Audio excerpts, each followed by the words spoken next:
Aquest 2023 ens hem concentrat en abordar temes estratègics i estructurals del CJB. En primer lloc, hem treballat amb les entitats i començat a posar en marxa el Pla Estratègic 2023-2027, que guiarà l'acció del Consell els pròxims anys. A més, també hem elaborat de manera participativa el protocol per a l'abordatge de les violències masclistes i LGTBI-fòbiques al CJB. Aquesta és una passa més perquè el CJB esdevingui un espai feminista i segur per a totes. Vam començar l'any presentant l'informe sobre l'estat de l'associacionisme juvenil de la ciutat, en una jornada en què es van posar sobre la taula les necessitats i demandes comunes, així com les dades extretes de l'informe. També vam fer una taula rodona on es va debatre al voltant dels reptes actuals de l'associacionisme juvenil. L'acte va acabar amb un monòleg de Celia, un concert de Svetlana DJ Set, PD Candela i PD Citas. En el marc de les eleccions municipals del 2023, al CJB hem aportat discurs i propostes sobre les problemàtiques i inquietuds de les joves. Per això hem elaborat un fulletó de demandes per les eleccions i l'hem presentat als partits en una ronda de reunions. A més, també hem dut a terme la campanya de foment del vot juvenil i el debat jove amb els candidats joves dels partits. Volem ser-hi, votem ser-hi. Durant la primavera vam presentar l'informe sobre adultocentrisme i polítiques públiques, percepcions i propostes juvenils, que hem treballat amb la Sindicatura de Greuges de Barcelona, en què recullen propostes i plans d'acció per tal de fer Barcelona una ciutat no adultocèntrica. El projecte del Llozat ha seguit en marxa, enguany amb un procés participatiu internacional que ha plegat a més de 80 joves de Barcelona, Cali i Natzaret.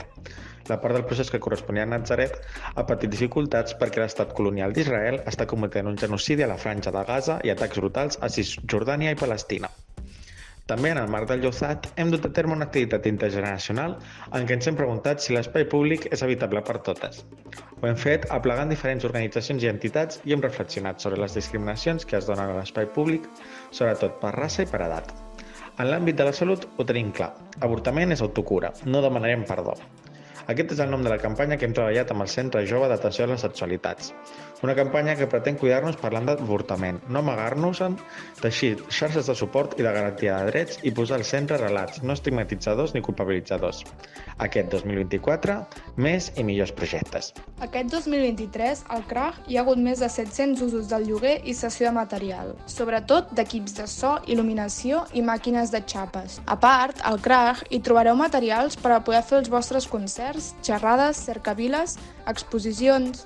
Hem atès més de 1.000 consultes i els temes més sol·licitats han estat legalitat, creació d'entitats i finançament. Hem realitzat més de 100 hores de formació i assessorament gratuït a entitats juvenils en temes com la creació d'entitats, el suport a projectes i activitats, finançament i gestió econòmica, fiscalitat, salut mental, feminismes, comunicació, participació, cures i molts més.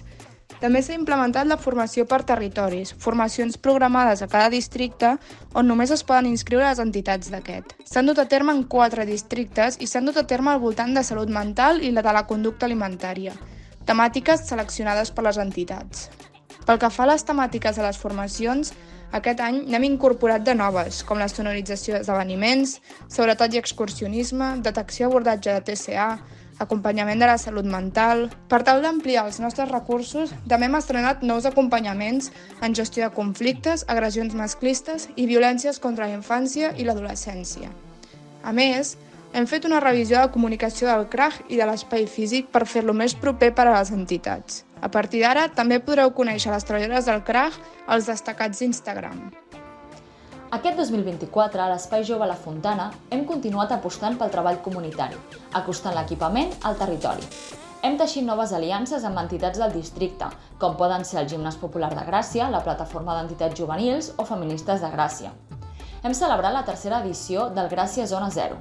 Ha estat un èxit i ha tingut molt bona rebuda per les joves del districte. Un any més, hem salvat a la humanitat de la invasió zombi.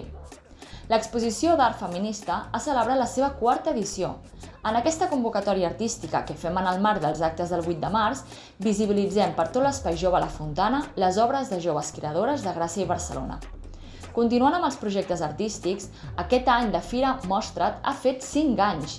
En aquesta edició, 19 artistes joves de Gràcia i Barcelona han pogut exposar les seves obres i donar-les a conèixer.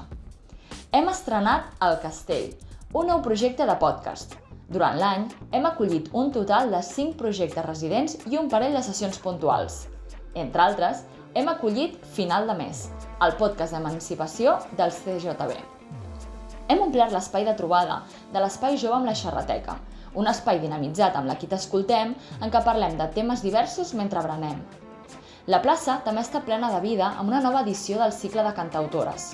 5 joves artistes del districte de Gràcia ens han acompanyat musicalment les tardes de divendres. Va ser tot un plaer entrar així a l'estiu.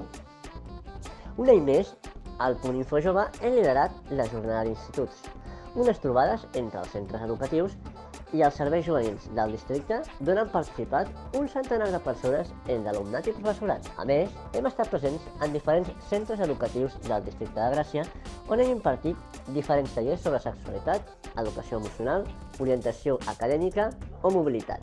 També hem establert contacte amb l'Institut Vallcarca, que ha obert aquest curs.